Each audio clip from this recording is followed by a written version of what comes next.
눈을 감아 보겠습니다. 편안하게 자리를 잡고 허리를 똑바로 해보겠습니다.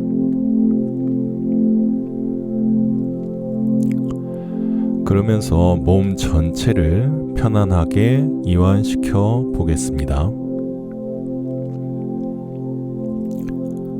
명상을 하는 동안 눈을 감고서 여러분의 의식을 자기 안으로 가져오겠습니다. 너무 긴장하지 마시고 저의 안내를 따라서 자연스럽게 명상을 해보겠습니다. 숨을 깊게 들이마시고 다시 길게 내쉬어 보겠습니다. 눈을 감은 채로 당신을 아주 많이 사랑하는 당신과 가까운 한 사람을 떠올려 보겠습니다. 그 사람이 지금 당신 옆에서 당신에게 사랑을 보내고 있다고 상상해 보겠습니다. 그 사람은 당신이 안전하고 건강하고 행복하길 간절히 바라고 있습니다. 당신은 그 사람에게서 당신을 향한 따뜻한 바람과 사랑을 느낄 수 있을 것입니다. 그에게서 충분한 사랑을 느꼈다면 이제 다시 그 사람에게 내가 받은 사랑을 돌려주겠습니다. 당신의 모든 사랑과 따뜻한 바람들을 다시 돌려 보내주면 됩니다. 당신처럼 그 사람도 그저 행복할 수 있길 바라시면 됩니다.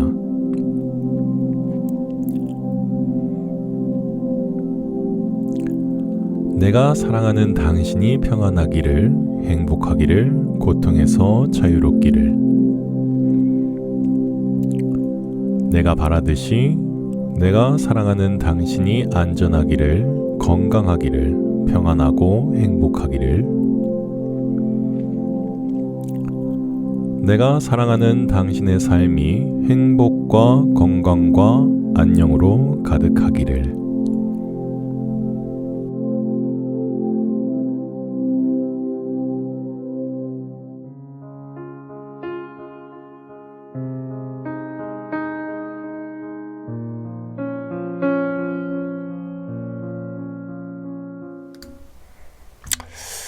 예, 자, 이제 오늘이 음력으로 2월 8일. 자, 2월 8일. 아주 한국 불자들에게는 가장 중요한 날 가운데, 중요한 명절 가운데 하나로 여겨지는 날입니다. 바로 이제 부처님의 출가 제1. 바로 부처님이 오늘 출가하셨던 날이 바로 이제 오늘이었다고 이제 전해집니다. 그래서 2월 8일은 불가에서는 가장 중요한 그 4대 명절 가운데 하나로서 이제 여겨지고요. 그리고 이날을 또 계기로 해가지고 다음 주 그 2월 15일 이제 이때는 열반제일이라고 합니다. 그래서 이 일주일 기간을 출가해서 열반까지 부처님의 삶에서 어떻게 보면은 가장 중요한 그런 순간이었다고 여겨지는 바로 이 날들을 출가와 열반을 기념하는 행사도 많이 있고, 그리고 또 기도도 많이 있는 것이 바로 오늘 그 출가 제일이라고 할 수 있고, 다음 주에 있는 열반 제일 2월 15일 열반제일이라고 할 수 있을 겁니다. 우리가 부처님의 이제 출가를 얘기했을 때 과연 어디서 출가를 하셨을까? 바로 이제 부처님이 어렸을 때 사셨던 곳, 흔히들 이제 카필라 성에서 사셨다고 이제 알려져 있습니다. 그래서 카필라 바스투라는 곳에서 부처님이 유년 시절을 보내셨고, 그리고 출가를 결심하면서 여기 이제 그 야반 도주하셨죠. 사실은 29살에 그 성벽을 넘으셔가지고서 밤에 몰래 이렇게 출가를 하신 그런 날입니다. 그런 날이 바로 이 출가 제일 이라고 할 수가 있겠고요. 출가의 모습은 조금은 어떻게 보면 여법한 모습은 아니었죠. 하지만 이 날이 가장 불교도들에게 있어서는 어떻게 보면 불교가 시작되는 그 날의 시점이라고 할 수 있을 정도로 아주 가장 중요한 날로 여겨지는 그런 날입니다. 그런데 이제 현재의 그 카필라 바스투가 어디에 위치한 곳이냐라는 것을 얘기했을 때는 그 지역적으로 해가지고 네팔과 인도에서 그 의견이 좀 갈리는 경향이 아직까지도 있습니다. 처음에 이제 부처님의 출가지로 여겨졌던 곳은 이제 네팔에 위치한 곳입니다. 틸라 오라코치라는 곳인데 여기서 그 부처님의 출가를 유년 시절을 보내셨던 카필라 바스투 카필라성 그 성터가 이제 1895년도에 이제 발견이 되게 됩니다. 그래서 이곳에 대한 그 위치가 어떻게 이제 카필라 바스투, 카필라 성이었는지에 대한 기록은 중국 스님들에 대한 기록에 의해서 중국 스님들에 의해서 작성되었던 그런 기록물들에 의해서 저희가 이제 유추하고 추측할 수 있게 되었던 것인데요. 우리들이 잘 아는 뭐 현장 스님 또는 이제 법현 스님 이런 중국의 큰 스님들이 인도를 이제 방문하면서 카필라 성의 위치에 대한 곳을 이제 언급해 놓은 구절들이 이제 기록된 그런 기록물들이 좀 발견이 되게 됩니다. 기록물들에서 카필라 성에 대한 위치에 대한 그 위치를 거기에 대한 근거를 이제 적고 계신데 대당서역기 여러분들이 많이 아시는 그 대당서역기에 보면은 룸비니에서 한 서쪽으로 50리 정도 떨어진 곳에 부처님의 그 어린 시절을 보냈던 그런 카필라 성이 위치해 있다라는 그런 기록이 남아 있다고 합니다. 그래서 거기에 가장 가까운 곳이 네팔 안에 이 틸라 오라콧이라고 이제 유추가 됐었는데 그런 유추의 그 정황들은 바로 여기서 이제 성터가 이제 발견됐던 겁니다. 그리고 성터가 발견됐던 계기가 되는 것은 이 지역에서 한 3km 정도 떨어진 곳에 아쇼카 석주가 이제 발견됐습니다. 그래서 아쇼카 왕께서는 이제 인도 전역을 통일한 이후에 이제 각지를 돌아다니면서 부처님께서 이제 관련된 그런 장소들에 이제 석주를 하나씩 이렇게 세우셨죠. 그런데 그 석주가 발견된 장소에서 한 3km 떨어진 장소에 있었던 것이 떨어진 곳에 있는 그 성터가 바로 이 틸라 오라콧에 있었습니다. 여기에 보면은 지금 이렇게 보이시는 것 같은 이 성터들이 이렇게 쭉 늘어서 있고 이게 동쪽의 이제 모습인데 여기에 보면은 이제 성벽의 모습이 아직 이 미세하게나마 이렇게 남아 있다고 합니다.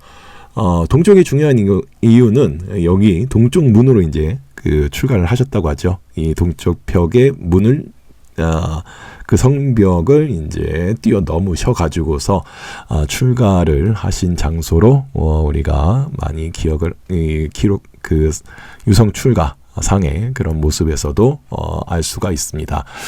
그만큼 유서를 가진 곳이고 가장 처음에 발견된 부처님이 사셨던 성의 그 모습을 간직한 곳이 이제 틸라 오라콧이 되는데 그런데 이제 좀 아쉬운 것이 있죠. 여기에 대한 그런 증거, 여기가 카필라 성이었다고 정말로 여겨지는 정확한 증거가 사실은 아직은 좀 발견이 되지는 못하고 있습니다.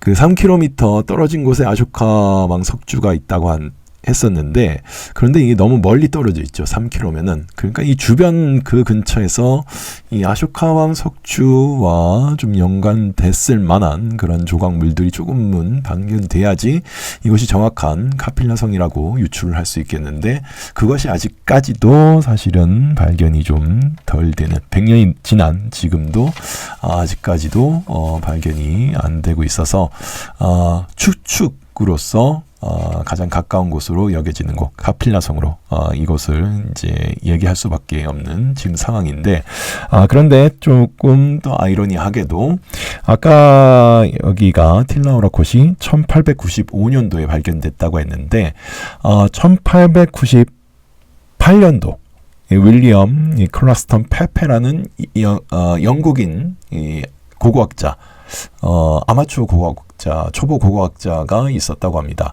그런데 인도 땅 근처, 인도와 네팔 그 국경 근처에 있는 피프라와라는 그 마을에서 지금 보시는 바와 같은 그 스투파, 탑을 하나 이제 발견을 하게 됩니다. 1898년도에. 그런데 이 안에 이제 유물들을 한번 이렇게 탐사를 했더니, 스투파 안을 봐봤더니 거기에 돌로 된 커다란 사리함이 이제 발견이 되었다고 합니다. 그런데 거기서 나왔던 그 상자 안에서 이제 사리와 이런 것들이 여러 가지 다른 뭐 장식품들이 발견이 됐는데, 그런데 중요한 것이 커다란 이 상자에 적혀있던 문구가 브라만 문자로 적혀있던 것이 이런 내용이었다고 합니다. 이것은 사카족의 붓다인 석가모니의 사리병으로서 명예로운 형제 자매 처자들을 모신 것이다. 처자들이 모신 것이다 라는 이제 브라만 문자로서 기록이 이렇게 남아 있었다고 합니다. 그러니까 이것이 발견되고 난 이후에, 그렇다면 어떻게 보면은 그 부처님의 그런 형제 자매 뭐 이런 친척들이 세웠다고 하니까 요 근처에 카필라성이 있었을 것이라는 이제 추측을 또 하게 됐던 것이고, 그리고 나서 굉장히 많이 연구와 그리고 탐사가 이루어졌는데, 이게 1975년도에 요 근처에서 성터가 하나, 사실 어떻게 보면은 좀 근래에 발견된 거죠. 1975년도면 1975년도에 이 스투파 근처에서 성터가 또 하나 이렇게 발견이 되게 됩니다. 그렇다면 이제 이것을 이제는 여기가 이제 카필라성이라고 이제 인도 쪽에서 이제 주장을 이제 하기 시작하고, 또한 거기서도 이제 발굴과 그리고 연구를 현재까지도 계속 이렇게 하고 있는 중입니다. 그리고 이 두 개를 사실 비교해 봤을 때, 사실은 이제 나중에 발견된 이 인도 쪽의 이 피프라와 탑이 발견된 쪽의 카필라바스투가 사실은 현재 굉장히 많이 정비가 잘 돼 있고, 사람들이 관광을 하기에는 더 잘 꾸며져 놓은 그런 모습을 굉장히 많이 보여주고 있습니다. 사실은 이 위치 때문에 이제 틸라우라콧은 이제 네팔 쪽에 위치한 곳이고, 그리고 피프라와는 이제 인도 쪽에 있는 그런 장소이기 때문에 이제 이 네팔과 인도 쪽에서 사실은 갈등의 원인이 되는 장소가 서로가 이제 카필라바스투라고 주장하고 있는 지금 현재 상황이 되고 있는 중입니다. 근데 어디가 사실은 정확하게 카필라성이었다고 여겨질 만한 곳은 정확한 게 아직 특정 짓지는 못하고 있는 상황입니다. 학계에서도 그렇고 여러 가지 그 정황 근거로도 그렇고 어디든 사실 아쇼카 석주가 그리고 석주라고 할 만한 어떤 그 흔적이라도 좀 남아 있어 주면은 분명히 아쇼카 왕이라면은 부처님이 그 출생하시고 그리고 출생은 룸비니에서 하셨지만 유년 시절을 보냈던 그 장소에 그 석주를 남겨놓았을 것인데 그런 근거가 없다 보니까 어디가 명확하게 카필라 성이었다고 정확하게 얘기하기는 아직까지는 밝혀지지 못하고 있는 상황이라고 할 수 있겠습니다. 이제 발견된 지가 벌써 100년이 훌쩍 넘은 그런 시간이 지났음에도 130년이 넘었음에도 아직까지도 분쟁 그 논란과 그리고 주장들이 팽팽하게 인도와 네팔에서 지금 진행 중이라고 할 수 있을 겁니다. 그런데 사실은 중요한 것은 물론 이 장소를 어디를 특정하는 것도 굉장히 중요하겠지만 이 부처님께서 이제 출가를 하신 이유, 왜 출가를 하셨는지, 그리고 어떠한 그 계기로 해서 출가를 하셨는지 이것이 저희한테는 어떻게 보면 더 중요한 모습일 텐데.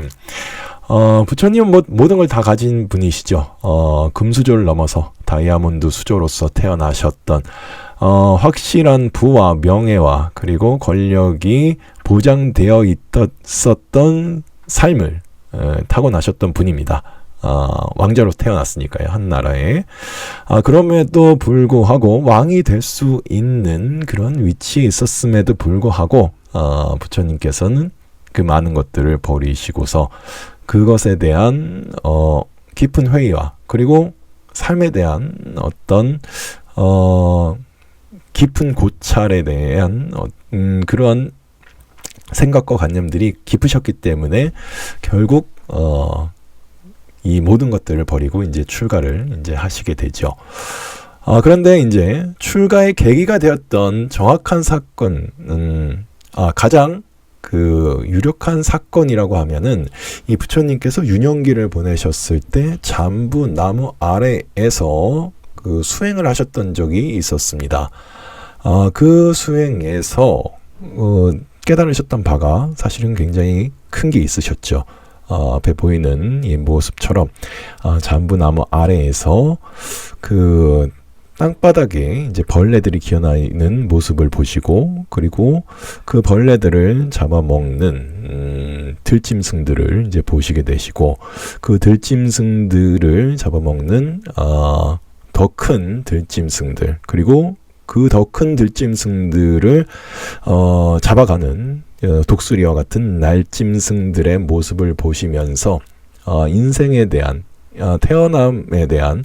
태어나면서 고통을 받고 살아가는 그런 존재들에 대한 깊은 통찰과 그리고 깊은 관심 그리고 그것을 통한 명상을 이제 하시게 되셨었습니다. 그러한 명상이 바로 이제 부처님이 출가를 하시게 될 수 있는 가장 큰 계기가 되었던 이제 사건이라고 저희들은 이제 많이 알려져 있습니다. 그리고 깨달음의 순간에서도 가장 먼저 떠올렸던 명상의 순간이 바로 자신이 유년 시절에 하셨던 그 잠부나무 아래에서 명상이었다고 이제 알려져 있고요. 인생에 대한 고통 그리고 고통으로부터 그 벗어날 수 있는 가장 완벽한 방법에 대한 고민들 이것을 부처님 명상을 통해서 깨달으실 수 있었고 결국은 그런 깨달음이 현재까지도 커다란 성자로서 그리고 인류의 스승으로서 저희들에게 많은 가르침을 남겨주고 있다고 하실 수 있을 겁니다. 부처님께서 오늘 2월 8일 이날 정말 큰 결심을 하시고서 이제 출가를 하시게 되셨습니다. 어떻게 보면은 뭔가